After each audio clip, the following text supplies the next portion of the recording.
क्या नियम हो नंबर है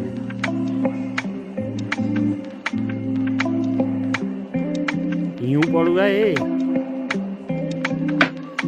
फोन करके ते भाई बोलवा है